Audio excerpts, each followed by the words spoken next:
उपस्थित असलेले सर्व मान्यवर आणि मला या प्रचंड सभेमधून माझ्यासारख्या सर्वसामान्य कार्यकर्त्याला या ठिकाणी आशीर्वाद देण्यासाठी उपस्थित असलेले सर्व मतदार बंधू भगिनी आणि माझ्या तरुण भावांनो,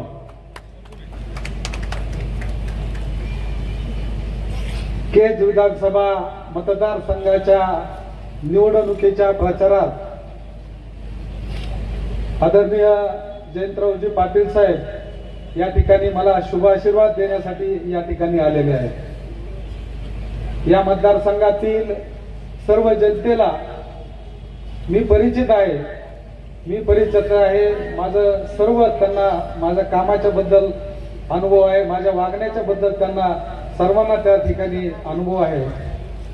ज्यावेळेस संवाद यात्रेच्या वेळेस आदरणीय जयंत पाटील साहेब या ठिकाणी आले होते आणि आपल्या सर्वांच्या साक्षीनं त्यांनी सांगितलं होतं की ज्यांना या ठिकाणी 2019च्या निवडणुकीमध्ये राष्ट्रवादी काँग्रेसची उमेदवारी दिली आणि त्यांनी पक्षाचा विश्वासघात करून दुसऱ्या पक्षामध्ये त्यांनी उमेदवारी मिळवली आणि पृथ्वीराज साठे सारखा एक सामान्य कार्यकर्ता त्यावेळेस पक्षासोबत राहिला, निष्ठावान म्हणून त्या ठिकाणी राहिला आणि त्यांनी ज्यावेळेस माझा असा उल्लेख केला त्यावेळेस मला या ठिकाणी अक्षरशः भरून आलं की एक सर्वसामान्य कार्यकर्त्याचा सन्मान आदरणीय जयंत पाटील साहेबांनी एवढा भरभरून केला, एक जीवनामधलं सार्थक झाल्यासारखं त्या ठिकाणी वाटलं।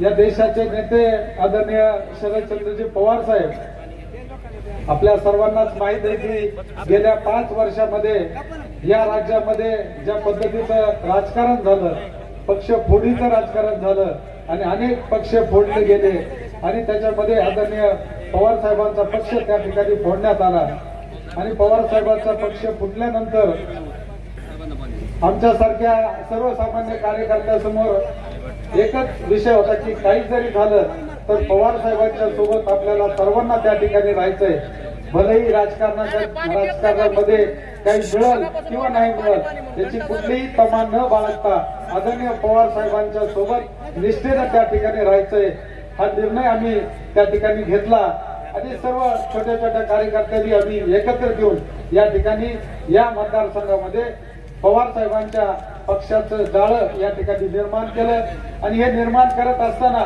या मतदारसंघाचे जे काही मूलभूत प्रश्न आहेत त्या प्रश्नाला घेऊन या ठिकाणी सातत्यानं सर्वसामान्य माणूस, शेतकरी माणूस, उपेक्षित माणूस याच्यासाठीचा लढा सातत्यानं त्या ठिकाणी दिला। मग पीक विम्याचे प्रश्न असतील, अनुदानाचे प्रश्न असतील, या सर्व प्रश्न घेऊन आम्ही सातत्यानं रस्त्यावर येऊन आंदोलन केली आणि सर्वसामान्य माणसाला या ठिकाणी दिलासा देण्याचं काम या ठिकाणी केलं। या मतदारसंघामध्ये पाहिलं तर गेल्या अनेक वर्षापासून ज्यांच्या कुटुंबामध्ये या ठिकाणी सत्ता आहे आणि हे सत्ता असताना या मतदारसंघातले जे प्रश्न आहेत ते प्रश्न या ठिकाणी खऱ्या अर्थानं पाठीमागे राहून गेलेले आहेत।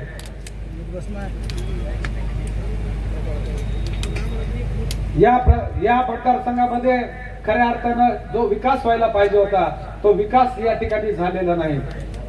आज पण या मतदारसंघामध्ये 27 वर्षांमधून या मतदारसंघातली जनता मोठ्या आशेनं त्या कुटुंबाकडे पाहत होत्या, परंतु सर्वसामान्य कुटुंबातून आदरणीय संगीताताई असतील किंवा मी असेल, आम्हाला ज्या वेळेस या ठिकाणी अल्पशी संधी मिळाली त्यावेळेस या मतदारसंघामध्ये काम करत असताना सर्वसामान्य माणूस, उपेक्षित माणूस हा केंद्रबिंदू समजून सातत्यानं या मतदारसंघामध्ये काम करण्याचं या मतदारसंघामध्ये सर्वसामान्य माणसाला आधार देण्याचं त्या ठिकाणी काम केलं।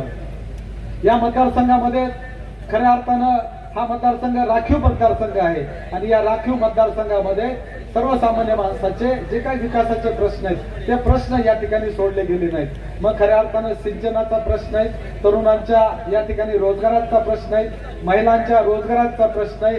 त्यांनी या ठिकाणी बोलत असताना सांगितलं की आपल्या हक्काचं पाणी कृष्णा खोऱ्यातलं 3 TMC पाणी या ठिकाणी आपल्याला मिळालं पाहिजे, याच्यासाठीचा लढा आम्ही सातत्यानं सभागृहामध्ये, सभागृहाच्या बाहेर या ठिकाणी सातत्यानं तो लढा या ठिकाणी उभा केला। कारण आपला हा मतदारसंघ, आपला हा बीड जिल्हा हा नेहमी दुष्काळाच्या छायेमध्ये सापडलेला हा जिल्हा आहे आणि या मतदारसंघाच्या विकासाच्या दृष्टीने जर पाहायचं झालं तर अनेक प्रश्न या ठिकाणी मागे राहून गेलेले आहेत आणि आपण ज्यांना 2019च्या निवडणुकीमध्ये या मतदारसंघातील जनतेनं निवडून दिलं, 2019च्या निवडणुकीमध्ये ज्यांना आमदार म्हणून त्या ठिकाणी काम करण्याची संधी दिली, मी आज मतदारसंघामध्ये गावोगावामध्ये फिरत असताना अनेक लोकांच्या त्या ठिकाणी प्रतिक्रिया मला त्या ठिकाणी ऐकायला मिळाल्या. 2019ची जी निवडणूक झाली आणि त्यावेळेस पासून ज्या बेपत्ता होत्या त्यावेळेस आताच त्या ठिकाणी मतदान मागायला त्या ठिकाणी आलेले आहेत. आम्ही 5 वर्षामध्ये आमचे प्रश्न सांगायचे कुणाकडे, आमचे प्रश्न मांडायचे कुणाकडे, हा अतिशय दुःखदायी प्रकार या ठिकाणी या मतदारसंघाची जनता या ठिकाणी मांडत आहे. आणि आपल्या मतदारसंघामध्ये ज्या पद्धतीनं हा कारभार चालवला जात आहे, ज्यांच्याकडे कुठलंच संविधानिक पद नाही असे लोक या ठिकाणी या मतदारसंघाचे कारभारी झालेत आणि सर्वसामान्य माणसाला अतिशय तुच्छतेची हीनतेची वागणूक त्यांच्या माध्यमातून या ठिकाणी मिळत आहे. छोट्या छोट्या गोष्टीसाठी लोकांना त्या ठिकाणी संघर्ष करावा लागतो. एखाद्या गावातला जर डीपी जळाला तर तो डीपी मिळवून देण्यासाठी पण लोकांना त्रास देण्याचं काम, रुग्णसेवेसाठी पण त्रास देण्याचं काम या ठिकाणी जे शेठ जे ते या ठिकाणी करत आहेत. या मतदारसंघातली जनता त्यांच्या मनामध्ये हे सर्व सल आहे हे येणाऱ्या 20 तारखेला ते मतदानाच्या माध्यमातून दाखवणारच आहेत. परंतु या मतदारसंघामध्ये ज्या पद्धतीनं ते कारभार करत आहेत, या मतदारसंघातील जनतेची आईबाग काढणं, त्यांच्यावर जे नाही त्या पद्धतीची त्यांच्यावर अपमानित करून पाठवणं, अशा पद्धतीचं काम या मतदारसंघामध्ये शेठजी करत आहेत. त्यामुळे या मतदारसंघातली जनता हे खऱ्या अर्थानं एक वेगळ्या दडपणाखाली येणाऱ्या काळामध्ये या मतदारसंघातल्या जनतेचा श्वास मोकळा करायचा आहे. सर्वसामान्य माणसाला या ठिकाणी आपला श्वास मोकळा करून आपलं काम मनमोकळेपणाने या ठिकाणी आमदाराला सांगता आलं पाहिजे. अशा पद्धतीचं काम येणाऱ्या काळामध्ये या मतदारसंघामध्ये आपल्याला करायचंय. राहुलभाई यांनी या ठिकाणी बोलत असताना सांगितलं, मी अतिशय सर्वसामान्य कुटुंबातून आलेला एक कार्यकर्ता आहे.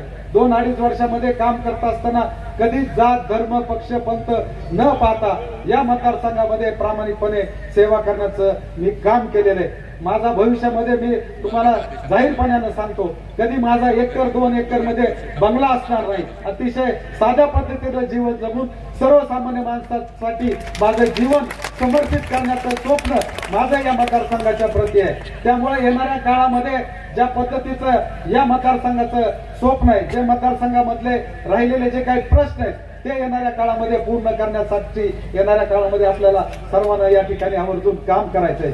मी या मतदारसंघामध्ये निवडणूक लढवत असताना आपल्या सर्वांचं आदरस्थान संघर्ष योद्धा आदरणीय मनोजदादा जरांगे पाटील यांचं पण मनापासून या ठिकाणी खूप त्यांचा आभार मानतो, त्यांना धन्यवाद देतो की माझ्यासारख्या एका सर्वसामान्य कार्यकर्त्यांना या ठिकाणी त्यांनी कुठलाही उमेदवार उभा न करता माझ्यासारख्या सर्वसामान्य गोरगरीब कुटुंबातून आलेल्या एका कार्यकर्त्याला या ठिकाणी सन्मानपूर्वक आशीर्वाद देण्याचं त्यांच्या माध्यमातून या ठिकाणी मला आशीर्वाद दिला, हे माझं या ठिकाणी खऱ्या अर्थानं भाग्य समजतो. मतदारसंघामध्ये येणाऱ्या काळामध्ये आपल्याला काम करत असताना या मतदारसंघातल्या सर्वसामान्य माणसाला सोबत घेऊन 18 पगड जातीतल्या लोकांना या ठिकाणी सोबत घेऊन आपल्याला या ठिकाणी काम करायचंय. आमचा पक्ष हा धर्मनिरपेक्ष असणारा पक्ष आहे. कधी जाती धर्मामध्ये कधी तेढ निर्माण करणारा नाही. आज आपण पाहतो की जातीमध्ये धर्मामध्ये या ठिकाणी त्यांच्याबद्दल बोलून समाजामध्ये एक वेगळं वातावरण निर्माण करण्याचं काम ज्या पद्धतीनं महायुती सरकार करत आहे, त्यामुळे येणाऱ्या काळामध्ये आपल्याला या मतदारसंघामध्ये काम करत असताना एक चांगलं काम करायचंय. सर्वसामान्य माणसाला सोबत घेऊन हातात हात घालून या मतदारसंघाचा सर्वांगीण विकास करायचा आहे. हा विश्वास मला या ठिकाणी निवडणूक लढवताना हा शब्द या माझ्या मनामध्ये आहे. त्यामुळे मतदारसंघामधलं येणाऱ्या काळामध्ये सर्व काम आपल्याला करायचंय.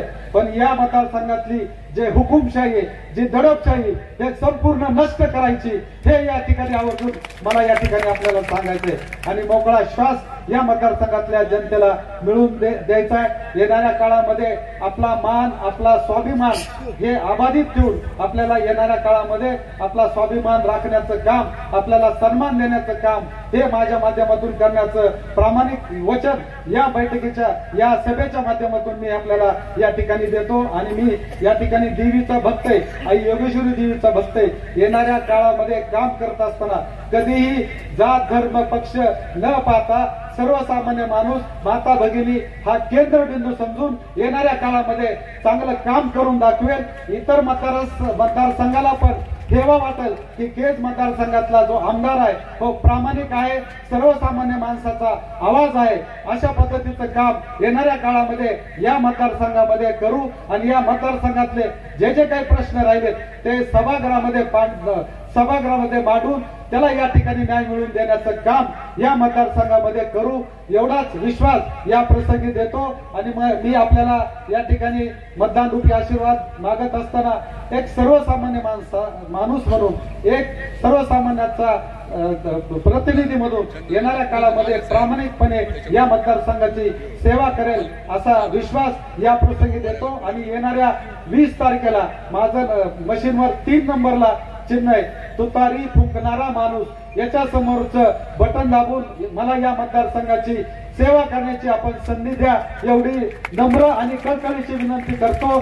थांबतो. जय हिंद, जय महाराष्ट्र, जय राष्ट्रवादी. धन्यवाद साहेब.